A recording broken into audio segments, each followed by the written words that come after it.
महाभारत के महारथियों और योद्धाओं की जब जब बात की जाती है तो कर्ण का नाम सबसे ऊपर लिया जाता है। वह महारथी और महान धनुर्धर था, लेकिन जीवन भर उसे खुद को साबित करने के लिए संघर्ष करना पड़ा और जाति के साथ साथ उसे योद्धा के तौर पर वह सम्मान नहीं मिल सका जिसका वह अधिकारी था। लेकिन इसके पीछे कर्ण का पूर्व पूर्व जन्म भी काफ़ी हद तक जिम्मेदार था। दोस्तों, आज की इस वीडियो में हम आपको कर्ण, अर्जुन और भगवान श्री कृष्ण के पुनर्जन्म से जुड़ी एक कथा के बारे में बताएंगे, इसलिए इस वीडियो के अंत तक जरूर बने रहें। यह कहानी त्रेता युग की है। त्रेता युग यानी भगवान श्री राम का युग। इस युग के अंत से थोड़े समय पहले एक बहुत ही ताकतवर राक्षस हुआ करता था, जिसका नाम था दंभोत भवा। यह राक्षस तो जरूर था, लेकिन उस समय उसकी बुराई ज्यादा फैली हुई थी। वह न सूर्य का बहुत बड़ा भक्त था। वह जिंदगी में केवल यही चाहता था कि वह अमर बन जाए। इसी इच्छा के साथ साथ उसने भगवान सूर्य की कठोर तपस्या की। वह काफी सालों तक भगवान सूर्य की कठोर तपस्या करता रहा और कई सालों के बाद आखिर वह समय आ ही गया जब भगवान सूर्य उस पर प्रसन्न हो गए और उसको दर्शन देकर बोले कि तुम्हें क्या वरदान चाहिए, मैं तुमसे बहुत ज़्यादा खुश हूँ। तब दंभोत भवा ने सूर्य भगवान से कहा कि हे भगवान, मेरी तो केवल एक ही इच्छा है कि मैं अमर बन जाऊं। और यह सुनकर भगवान सूर्य ने उसे तुरंत मना कर दिया और कहा कि अमरता का वरदान मैं तुम्हें नहीं दे सकता। दुनिया में जो पैदा हुआ है उसकी मृत्यु निश्चित है, फिर मैं तुम्हें अमर कैसे बना सकता हूँ। भगवान सूर्य यह बात सुनकर बहुत ही ज़्यादा दुखी हुआ, लेकिन तुरंत उसने सोचा कि क्यों ना मैं भगवान से ऐसा वरदान मांग लूँ जो अमरता का ना हो, लेकिन सीधे सीधे अमरता के बारे में हो। तो उसने भगवान सूर्य से कहा, सूर्यदेव, आप मुझे अमर होने का वरदान नहीं दे सकते तो, लेकिन मुझे यह वरदान तो दे सकते हैं कि मेरे शरीर में आप 1000 कवच लगा दे, ऐसे कवच जो दूसरे इस दुनिया में सबसे ज़्यादा ताकतवर ढाल हो। और हर एक कवच को निकालने के लिए एक मनुष्य को कम से कम 1000 साल तक मुझसे लड़ाई करनी पड़े। और जैसे ही 1000 साल हो जाएं और वह कवच को निकालने ठीक उसी समय उसकी मृत्यु हो जाए। भगवान सूर्य यह सुनकर सोच में पड़ गए। उन्होंने सोचा कि यह वरदान तो कहीं ना कहीं अमरता के बारे बराबर ही है, लेकिन भगवान सूर्य को वरदान तो देना ही था। फलस्वरूप वरदान में दिए गए 1000 कवच उसके शरीर में ऐसे जुड़ गए कि उससे युद्ध लड़ना बिल्कुल असंभव था। भगवान सूर्य ने उसका वरदान दिया, अपने स्थान पर चले गए। इस वरदान के बाद दंभव में घमंड आ गया। वह इस शक्ति का दुरुपयोग करने लगा। अब वह पूरी तरह से राक्षस बन गया था और वह सभी पर अत्याचार करने लगा। ऐसा काफी समय तक चलता रहा। दुनिया में जितने भी प्राणी थे सब यही प्रार्थना कर रहे थे कि इसकी मृत्यु कैसे भी करके हो जाए। एक तरफ तो इसका अत्याचार चल ही रहा था, दूसरी तरफ तो राजा दक्ष थे। उनकी एक बेटी थी जिसका नाम मूर्ति था। मूर्ति की शादी भगवान ब्रह्मा के एक मानस पुत्र के साथ हुई। और जब मूर्ति की शादी हुई तो उसने देखा कि पृथ्वी पर बहुत अत्याचार हो रहा है और यह राक्षस तो लोगों के साथ बहुत ही क्रूरता कर रहा है। दंभोत भवा का नाम 1000 कवच मिलने के बाद सहस्रा कवच हो गया था। सहस्रा कवच के अंत की इच्छा के लिए मूर्ति भगवान विष्णु की तपस्या करने लगी और आखिरकार वह दिन आ ही गया जब भगवान विष्णु ने उसे दर्शन दिए। भगवान ने उससे कहा कि भली भांति जानता हूँ कि तुम किस लिए तपस्या कर रही हो, फिर भी तुम बताओ कि तुम्हारी क्या इच्छा है जो मैं पूरी कर सकता हूँ। तब मूर्ति ने कहा कि प्रभु, मैं चाहती हूँ कि जो सहस्रा कवच है उसकी मृत्यु हो जाए। प्रभु ने कहा, मैं तुम्हें वरदान देता हूँ कि उसकी मृत्यु के लिए केवल तुम ही जिम्मेदार रहोगी, यानी केवल तुम्हारी वजह से ही उसका वध होगा। यह कहकर भगवान विलीन हो गए। मूर्ति यह सब सुनकर बहुत खुश हो गई। कुछ सालों बाद मूर्ति के 2 जुड़वा बेटे हुए, नर और नारायण।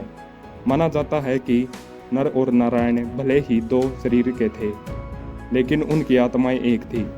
नर जो कुछ भी सोचते थे उसको नारायण पूरा करते थे, और नारायण जो सोचते थे नर पूरा कर देते थे।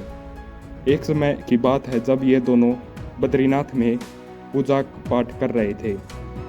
उस समय सहस्रा कवच वहां पर आ पहुंचा और बिना मतलब के लोगों को और जानवरों के ऊपर अत्याचार करने लगा। जब यह बात नर और नारायण को पता चली तो नारायण का वहां से उठकर चले गए। नर वहीं तपस्या में लीन रहे। नारायण ने देखा कि वह बहुत गलत हो रहा है और यह राक्षस बहुत ही आतंक मचा रहा है। तो नारायण ने सीधे सीधे उसे युद्ध के लिए ललकारा। उस राक्षस ने देखा कि यह कौन है जिसने मुझे पहली बार युद्ध के लिए ललकारा है। वरदान मिलने के बाद पहली बार सहस्रा कवच की आंखों में डर दिखाई दे रहा था। फिर नारायण और सहस्रा कवच के बीच 1000 साल तक एक कड़ा युद्ध चलता रहा और आखिरकार वह समय आ ही गया जब उसका पहला कवच नारायण निकालने वाले थे। युद्ध होते होते नारायण ने उसका पहला कवच खींचा और जैसे ही पहला कवच बाहर निकाला वैसे ही नारायण की मृत्यु हो गई। उधर नर पिछले 1000 साल से भगवान शिव की कड़ी तपस्या करते मृत संजीवनी की विद्या प्राप्त कर चुके थे। इधर न उठे और नारायण को तुरंत अपनी विद्या से जीवित कर दिया और नर ने राक्षस के साथ युद्ध करना शुरू कर दिया। उधर जीवित हुए नारायण तपस्या में लीन हो गए।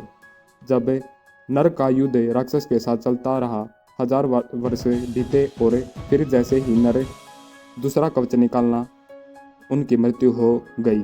दूसरी तरफ भगवान शिव की आराधना करते हुए नारायण को मृत संजीवनी की जो विद्या प्राप्त की थी उससे उन्होंने नर को जिंदा कर दिया और नारायण के फिर से युद्ध करना शुरू कर दिया। उन्होंने कवच भी निकाल दिया और उनकी मृत्यु भी हो गई। नर ने तपस्या से उठकर अपने भाई को पुनर्जीवित कर दिया और जीवित होते ही नारायण वापस तपस्या में बैठ गए। दूसरी तरफ नर ने फिर से लड़ाई शुरू कर दी। ऐसा करते करते दोनों भाइयों ने मिलकर राक्षस के 999 कवच उखाड़ दिए गए।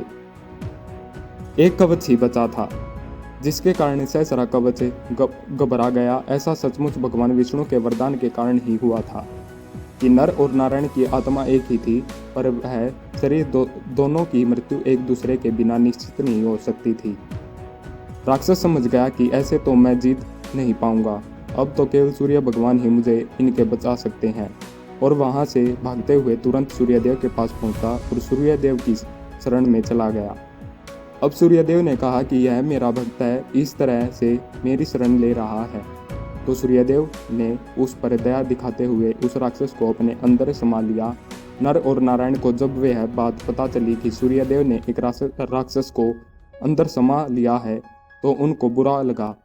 पहले तो वे बोले कि हमें राक्षस लौटा दीजिए, उसका अंत करना पृथ्वी की भलाई के लिए बहुत जरूरी है। भगवान सूर्य की इस तरह मैं अपनी शरण में आए भक्त को मौत के मुंह में नहीं दे सकता, मैं उसे नहीं लौटा सकता। आगा तब नर और नारायण के क्रोध में आकर भगवान सूर्य को उस समय श्राप दिया जिस समय उनके अंदर वह राक्षस था। उन्होंने श्राप दिया कि आपकी इसी भूल, इसी गलती के कारण आपका जन्म इंसान के रूप में होगा। अब जैसे ही नर और नारायण ने भगवान सूर्य को श्राप दिया वैसे ही एक युग का अंत हो गया। और सूर्यदेव को श्राप तब मिला था जब राक्षस भगवान सूर्यदेव के अंदर समाया हुआ था। फिर इस श्राप के फल स्वरूप भगवान सूर्य का जन्म सूर्य पुत्र कर्ण के रूप में हुआ, जो कि भगवान सूर्य का ही अंश थे। और इसी कारण से कर्ण के 5 बचपन से अर्थात जब से वह पैदा हुआ तब से ही उसके शरीर में था कि यह कवच उसी राक्षस का था जो नर और नारायण से लड़ाई करते हुए सूर्यदेव के बचने आया था। उसके पिछले जन्म में कवच तो नर और नारायण ने काट दिए थे। सूर्य भगवान के अंदर प्रवेश करते समय जो एक कवच बचा था वही यह कवच था जो कर्ण के पास उसके जन्म और में लिया था, क्योंकि भगवान सूर्य ने ही कर्ण के रूप में इंसान बनकर जन्म लिया था। कर्ण का जब जन्म हुआ उस समय कर्ण के अंदर 2 लोगों के अंश थे, एक उस राक्षस सहस्रा कवच का और दूसरा भगवान सूर्य का। सूर्य भगवान का अंश होने की वजह से कर्ण इतने बड़े दानवीर और अच्छे इंसान बने, वही कर्ण के अंदर उस राक्षस का भी अंश था। इस वजह से कर्ण हमेशा गलत के साथ खड़े रहे और गलत के साथ मिलकर ही उन्होंने महाभारत की लड़ाई, जिस तरह सूर्य भगवान का अगला जन्म कर्ण के रूप में हुआ था, उसी तरह और नारायण का अगला जन्म भी इंसान के रूप में हुआ था। नर का अगला जन्म अर्जुन के रूप में हुआ, वहीं नारायण का अगला जन्म भगवान श्री कृष्ण के रूप में हुआ। नारायण यानी श्री कृष्ण ने इंद्रदेव से कहकर ब्राह्मण का वंश बनवाकर कर्ण का कवच निकलवा दिया था और इस तरह भगवान श्री कृष्ण के कहने पर इंद्रदेव ने उनके कवच और कुंडल दान में मांग लिए थे। ऐसी वीडियोस देखने के लिए हमारे चैनल को सब्सक्राइब करें।